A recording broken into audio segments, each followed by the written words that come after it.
Vocês se consideram uma pessoa vingativa? Você já foi vítima de um crime ou conhece alguém que já foi? Qual a sensação que um crime provoca em você? Guarda esse sentimento que nós vamos trabalhar ele hoje. O direito penal surgiu para controlar um sentimento humano. Vocês conseguem me dizer qual é? É o sentimento de vingança. Mas para falar de vingança, nós temos que voltar um pouco no tempo. Vocês já devem ter ouvido falar da lei de Italião. Talvez não pelo nome, mas pela expressão olho por olho, dente por dente. Isso é tão antigo que a primeira aparição dessa frase é no século 1770 a.C., no Código de Hammurabi. O problema dessa lei, olho por olho, dente por dente, é que quando a gente coloca ela em prática, nunca fica só por um olho ou só por um dente. Acontecia o seguinte: alguém mata a pessoa que você ama. Daí, você, com sentimento de vingança, vai atrás do assassino e mata o assassino. Só que aí o assassino tem família. Você acha que não foi suficiente ter só matado o assassino, você ainda bota fogo na casa dele. Aí, a família do assassino que você matou te matava o seu irmão, botava fogo na sua casa e antes de botar o fogo na sua casa, pegou seu cachorro. Aí a sua família entra de vez na confusão e vira aquele imbróglio. Ou seja, gente, quando a gente age com o ímpeto de vingança, a retribuição quase nunca é equilibrada. A vingança nunca é plena e, por isso, precisa ser controlada. Senão, ela gera caos social. Entendendo que não dá para viver assim, alguma coisa tinha que mudar, né? Sartre já dizia que o inferno são os outros. Se vivêssemos sozinhos, não teríamos com quem nos irritar.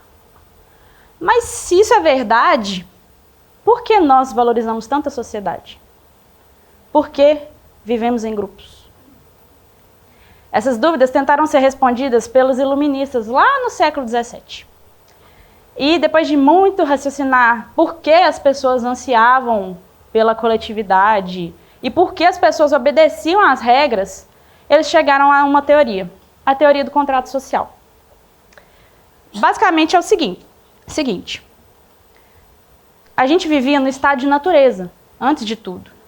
E nesse estado de natureza vivíamos sozinhos, por conta própria. O problema disso é que nesse estado de natureza, a gente vivia num estado predatório uns contra os outros.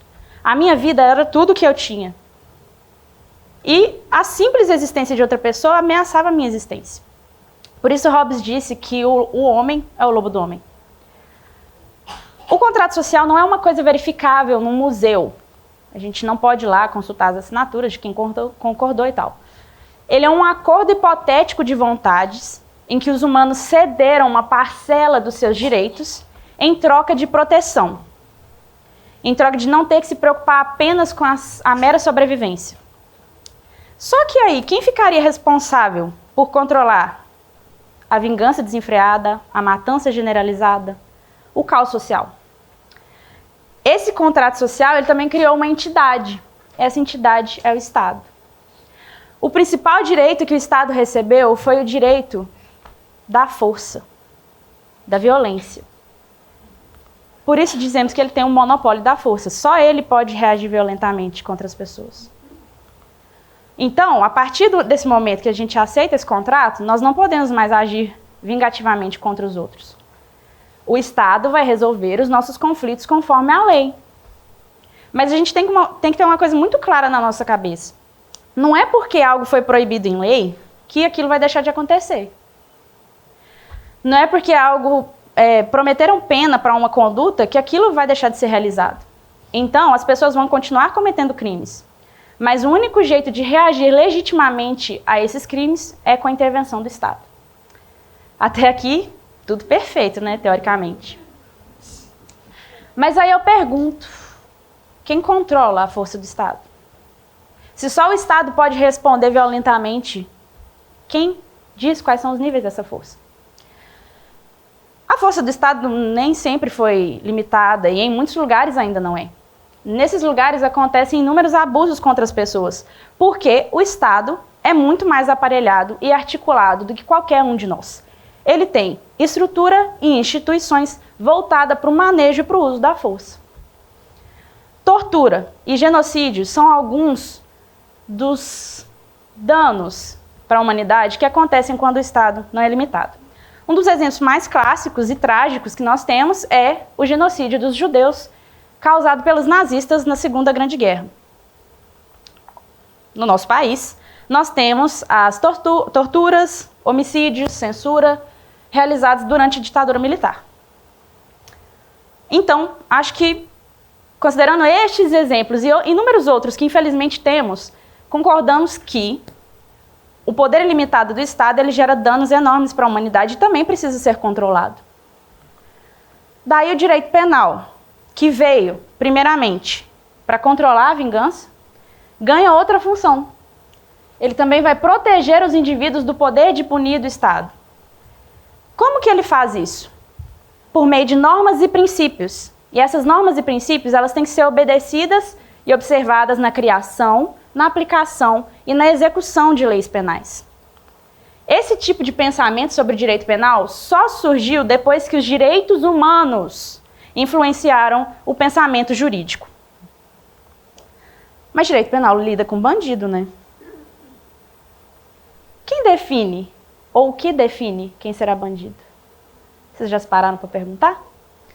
E se eu dissesse que ser ou não ser bandido não depende da sua escolha, não depende da sua integridade, não depende da sua honestidade. Ser ou não ser bandido não está no seu controle pessoal. Eu tenho um exemplo bem próximo para vocês. Durante a pandemia, mais especificamente na metade do ano de 2020, as regras sanitárias foram flexibilizadas para permitir que bares e restaurantes funcionassem enquanto ainda tínhamos proliferação de Covid. Por quê? Muitas pessoas dependiam da sobrevivência do trabalho no comércio. O meu pai era uma dessas pessoas. Ele é um comerciante, pequeno comerciante, que dependia do sustento do comércio do bar. Acontece que meu pai, assim como inúmeros outros comerciantes, foi multado porque outras pessoas que estavam no estabelecimento não estavam usando máscara. Apesar de todos os avisos obrigatórios e avisos nos jornais e tudo mais, que as pessoas tinham que usar a máscara. Ou seja, um simples documento foi capaz de gerar problema para o meu pai, administrativamente, mas, pelo mesmo fato, também foi gerado um boletim de ocorrência pelo crime de infração de medida sanitária, o artigo 268 do Código Penal, que quase ninguém sabia que existia até a pandemia. Não aconteceu só com meu pai. Inúmeros comerciantes também foram criminalizados por causa desses fatos. E eu encontrei com eles durante na sala de espera, antes da primeira audiência criminal que eles iam enfrentar. Ou seja, eles, por um fato realizado por outras pessoas, foram transformados em bandidos porque se tornaram autores de um crime. E foi isso que um deles veio para mim depois e comentou, falou assim: como que eles esperavam que eu pagasse as minhas contas? Como eles queriam que eu fizesse isso? Eu só queria trabalhar, mas ao invés eu fui tratado como um bandido. Ou seja, não é você que define se você vai ser bandido, é o Estado. Não depende apenas das suas escolhas pessoais, não depende da sua honestidade, depende do que o Estado acha que você é. Ser ou não ser um bandido depende de quem você é e em que situação você está. Geralmente o Estado ataca quem está mais vulnerável. E os comerciantes estavam vulneráveis nessa situação. Mas não podemos ser penalizados pelas nossas vulnerabilidades. Assim como não podemos ser penalizados pela nossa cor de pele, pelo nosso gênero, pela nossa condição econômica, pela nossa situação política. Isso não é ser livre. Quando lá atrás concordamos em ceder uma parcela dos nossos direitos para ter proteção, era para a gente ficar com uma grande porção de liberdade, mas não é isso que vem acontecendo. O fenômeno do nosso aprisionamento acontece conforme a seguinte lógica. Qual a melhor maneira de enfraquecer um grupo. É criar intriga dentro dele. Quase todo mundo tem medo de ser assaltado ou coisa pior quando está andando sozinho na rua à noite. Morremos de medo uns dos outros. Quase como se a gente tivesse um alvo pregado nos nossos peitos. E muitas pessoas ainda pedem por mais penas, achando que isso vai resolver o problema. Mas acontece o seguinte: nosso Código Penal é de 1940. E aqui eu tenho um gráfico, sim, eu vou mostrar um gráfico para vocês, que demonstra o crescimento da população carcerária de 1938, ou seja, antes do Código Penal, até 2009. Aumentamos mais as penas, aumentamos a quantidade de crimes e agora contamos com quase 700 mil pessoas presas. Se aumentamos mais as penas, se criminalizamos mais condutas, por que os crimes não pararam de acontecer? Acho que é porque a gente está esperando o resultado errado, né? O resultado real de aumentar mais as penas e criminalizar mais condutas não é um resultado humanístico, não é um resultado de aprendizado, não é um resultado que visa a melhora da sociedade. Quando aumentamos mais as penas, quando criminalizamos mais condutas, não queremos proteger mais pessoas. Queremos, na verdade, punir mais pessoas. O crime é um problema social. E, enquanto tal, ele é muito mais difícil de resolver do que com a mera criminalização de condutas. Ele precisa de um esforço muito maior. E cada vez que a gente aceita que esse tipo de coisa aconteça, essa coisa simplista, a gente está perdendo um pouco da nossa liberdade. E o problema é que a gente só percebe esse tipo de coisa depois que a corda está no nosso pescoço. Porque é um jeito tão sutil, tão silencioso, de fazer com que a gente concorde com as banalidades que o Estado faz, que a gente nem percebe. A gente vive, é causado na gente, uma ilusão de eterna vítima, que faz com que a gente permita essas atrocidades que o Estado causa, sob a justificativa de que está protegendo mais a sociedade, quando na verdade é o oposto. Nós estamos alimentando um sistema de repressão.